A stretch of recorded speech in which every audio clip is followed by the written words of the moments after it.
Guys, तुमच्या सर्वांचं स्वागत आहे म्हणजे न्यू ब्लॉगमध्ये. तर खूप दिवसांनी ब्लॉग करते म्हणजे रक्षाबंधननंतर डायरेक्ट हातात ब्लॉग करते. आणि का ब्लॉग करत नव्हते काही नाही, तुम्हाला थोड्या दिवसातच कळेल.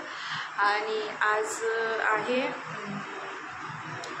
कन्यापूजन. तर आम्ही कन्यापूजन करणार आहे.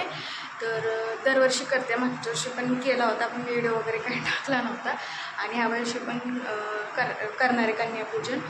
तर चला मग बघू, कंटिन्यू करू. तेव्हा आता स्वयंपाक करायचा, मी पटपट स्वयंपाक करून छोट्या छोट्या मुलींना बोलवणार आहे. आणि कन्यापूजन मी कशी करते काय करते. आणि अजून एक गोष्ट सांगायची म्हणजे आज सकाळ सकाळ इतका छान दिवस गेला ना. तर मी ह्यांना घेऊन कन्यापूजनाचं सामान आणायला गेले होते गावात. आणि अचानक तिथे देवीचं म्हणजे नाही का पाया पडण्यासाठी आम्ही गेलो. ह्यांनी म्हटले जा पाया पडून. पाया पडण्यासाठी तर त्यांनी आम्हाला आरतीचा मान दिला. तर इतकं भारी सुरुवात झाली ना. तर पुढे उभे राहती. जय देव जय देव जय पांडुरंगा हरी पांडुरंगा रुक्माई वल्लभा राधीचा वल्लभा पावे दुर्लभा. जय देव जय देवा नक्षत्रमाळा सुवर्णाचे कमळे वरमाळा जोडा राये रखमाबाई राणे या सगळा ओवाळे तेरा. तर संध्याकाळ झाली होती, खूप उशीर झाला होता. चहा वगैरे पिऊन मी स्वयंपाकाला लागले. आणि स्वयंपाक म्हटलं पटापटा करून घ्यावं, कारण पुरींना पण बोलवायचं होतं. आणि मग एकदा जेवणाचा वेळ निघून गेला की पुरी पण जेवण करत नाही. त्यामुळं मी पटापटा स्वयंपाकाला लागले आणि स्वयंपाक करून घ्यावं म्हटलं.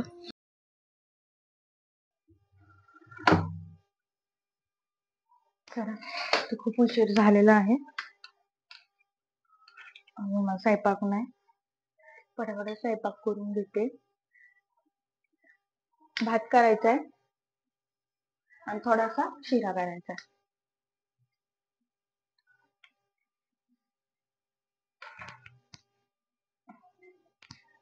इथे मी सगळं कापून तयारी करून ठेवलेली आहे. फक्त आता पटापटा फोडणी द्यायची आहे सगळ्याला. झालं.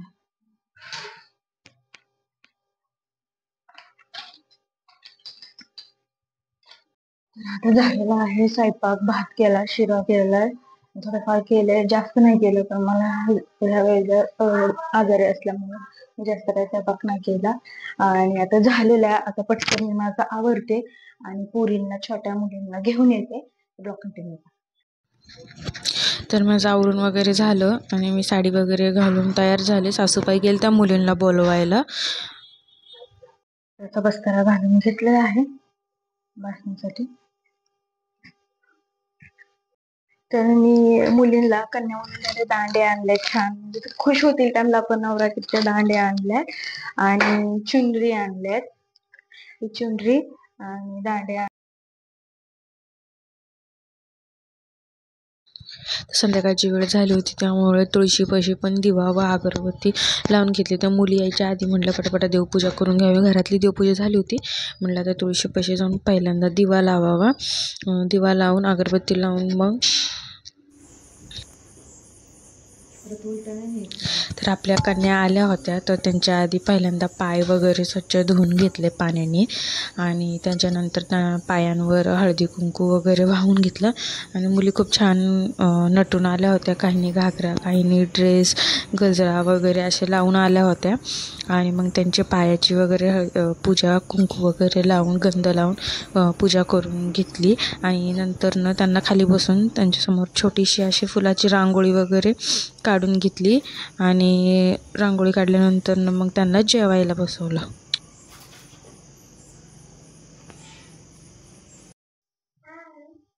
इधर देख पामिला, ही छोटी कन्या. हाय. बोल काहीतरी. काय बोल बोल. तू ब्लॉग काढते ना, शॉर्ट्स काढते ना तू.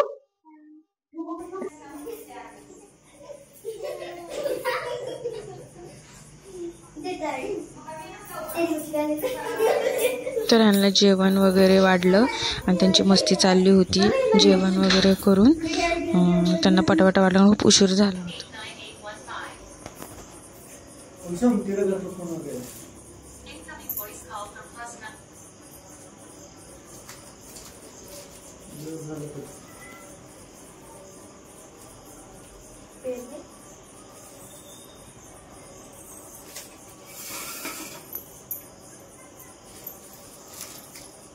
चुनरी रे चुनरी रे चुनरी कुसुम हंसती रे हंसती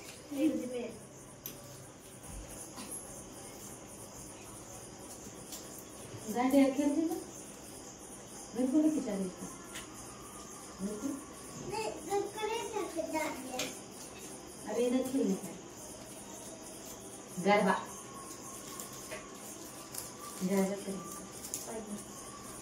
किसी को आता है गरबा खेलने को? तिथे तिचा काढ प्रमिलाचा तिच्या आजीला दाखवायला.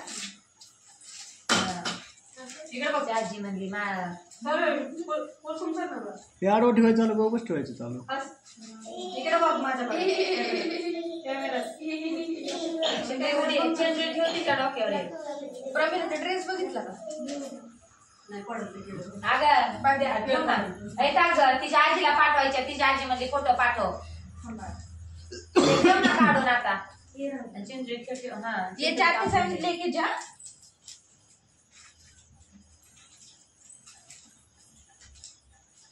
इकडे बघ.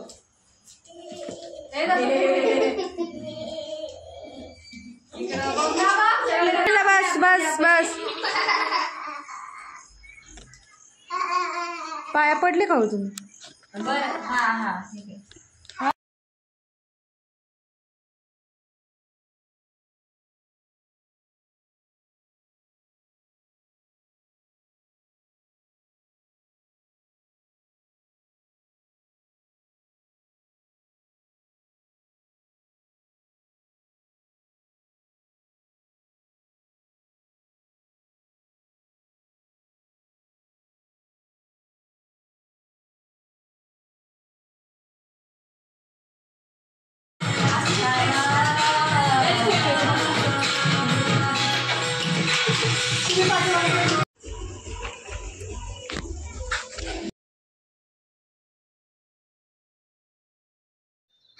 तर आम्ही जेवण वगैरे करून कन्यापूजन झाल्यानंतर आम्ही देवदर्शनाला गेलो. म्हणजे देवीचं दर्शन आमच्या इथे एक देवी बसली.